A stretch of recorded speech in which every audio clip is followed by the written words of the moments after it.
और खुद अपने कमरे में आ गई। उसने सोचा कि ये बात वो कार्टर को बता दे, लेकिन कार्टर गहरी नींद में था, लिहाजा अंजलि ने उसे उस वक्त उठाना मुनासिब न समझा और खुद भी बिस्तर पर लेट गई।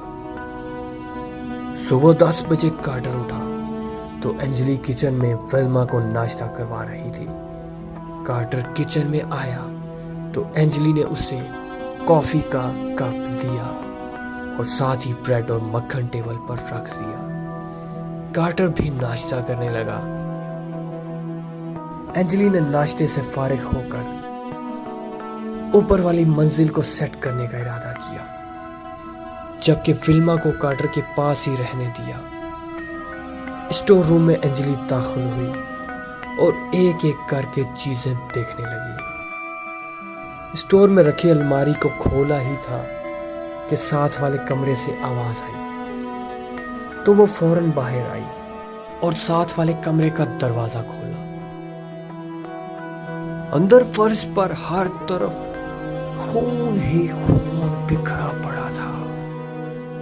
डर के मारे अंजलि की चीख निकल गई, कार्टर, कार्टर! कार्टर यह सुनकर फौरन ऊपर आया। अंजलि चीखने जा रही थी। कार्टर उसे झंझोड़ने लगा। अंजलि हकलाते हुए कहने लगी, वो खून, यहाँ खून था, कार्टर, यहाँ खून था, और रोने लगी। कार्टर कहने लगा, अंजलि कोई खून नहीं है, यह सिर्फ तुम्हारा वहम है। अंजलि इनकार में सर हिलाने लगी और कहने लगी, मैंने खुद देखा था, यहाँ फर्श पर खून ही खून बिखरा पड़ा था। कार्टर कहने लगा, तुम काम करके थक चुकी हो, चलो नीचे आओ और आराम करो। कार्टर अंजलि को लिए मुड़ा ही था कि कमरे का जोरदार आवाज के साथ दरवाजा खुद ही बंद हो गया और सामने एक ह्योला दिखाई दिया। अंजलि डर गई, वो चीखने लगी और कहने लगी, कार्टर, यहाँ कुछ है, हम अब इस घर में नहीं रहेंगे। कार्टर खुद भी डर गया था, लेकिन अंजलि पर जाहिर न होने दिया और फौरन अंजलि को लिए हुए नीचे आ गया। नीचे लाउंज में विल्मा औंधे मुंह घेरी हुई थी और उसके मुंह से खून निकल रहा था। साथ ही विल्मा की गुड़िया पड़ी हुई थी। अंजलि ने फौरन विल्मा को गोद में उठाया और रोने लगी। कार्टर जल्दी से अलमारी से फर्स्ट एड बॉक्स लाया और विल्मा के मुंह को साफ करने लगा। विल्मा को कुछ देर बाद होश आ गया, लेकिन वो बहुत डरी हुई थी। अंजलि के साथ चिमट गई। अचानक तमाम खिड़कियां जोर जोर से हिलने लगी और एक भयानक आवाज सुनाई दी, चले जाओ यहां से। विल्मा पहले ही डरी हुई थी, फिर से रोने लगी। अंजलि ने उसे जोर से अपने साथ चिमटा लिया। कार्टर ने अंजलि को अपने साथ चलने को कहा।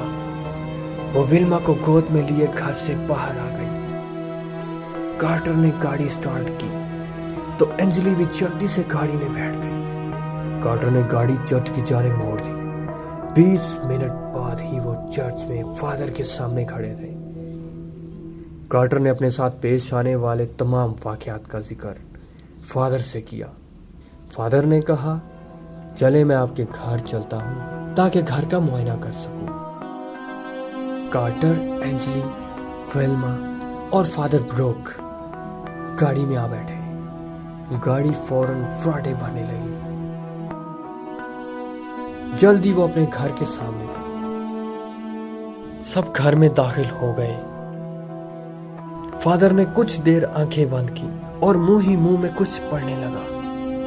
5 मिनट तक वो यूं ही कुछ पढ़ते रहे, फिर आंखें खोल दी और कार्टर को बताने लगे, बहुत अरसा पहले यहाँ एक औरत अपने शौहर के साथ रहती थी। वो काला जादू करती थी, लेकिन ये बात उसके शौहर को मालूम नहीं थी। उसका शौहर अक्सर काम के सिलसिले में घर से बाहर रहता था, तब ही वो ये अमल करती थी। एक दिन वो ये अमल कर रही थी कि उससे मंत्र भूल गया। वो गलत मंत्र पढ़ने लगी। इस वजह से अमल उल्टा हो गया और शैतानी ताकतों ने उसे मार दिया और उस घर पर काबिज हो गई। जब उसका शौहर घर लौटा तो उसे भी शैतानी ताकतों ने मार दिया। इसकी वजह से कोई इस घर में ज्यादा अरसा नहीं टिक पाता। वो इंसान को इतना डराती है कि कोई यहाँ रह ही नहीं पाता। तुम लोग भी जल्द ये घर छोड़ दोगे क्योंकि ये शैतानी ताकतें बहुत ताकतवर हैं। फादर ब्रूक ने इन्हें बाइबल दी और रोज उसे पढ़ने का बोला ताकि जब तक उन्हें कोई और मकान मिल ना जाए वो शैतानी ताकतों से बचे रहे। उसके बाद फादर चले गए। अगले ही दिन कार्टर ने अपने एक दोस्त से राब्ता किया और उसे अपनी परेशानी के बारे में बताया। तो उसके दोस्त जॉर्ज ने उसे बताया कि चंद दिन पहले मेरे घर से 2 गली छोड़कर एक घर खाली हुआ है। कार्टर उसी दिन जॉर्ज के साथ उस घर के मालिक से मिला और तमाम मामला तय करके वो घर खरीद लिया। शाम तक उन्होंने मॉरिस टाउन वाला घर छोड़ दिया था और यहाँ से शिफ्ट होकर वो नए घर में आ गए। अब एंजली, वेल्मा और कार्टर उस नए घर में बहुत खुश हैं। पुराने घर को फादर के कहने पर उस घर के मालिक ने बंद कर दिया, जबकि फादर ने उस घर के गिर्द एक मजबूत हिसार बांध दिया था ताकि वो आसेबी ताकतें किसी और को नुकसान ना पहुंचा सकें। लेकिन अब भी उस घर से रात के वक्त डरावनी आवाजें आती हैं और कोई उस घर के करीब भी नहीं जाता।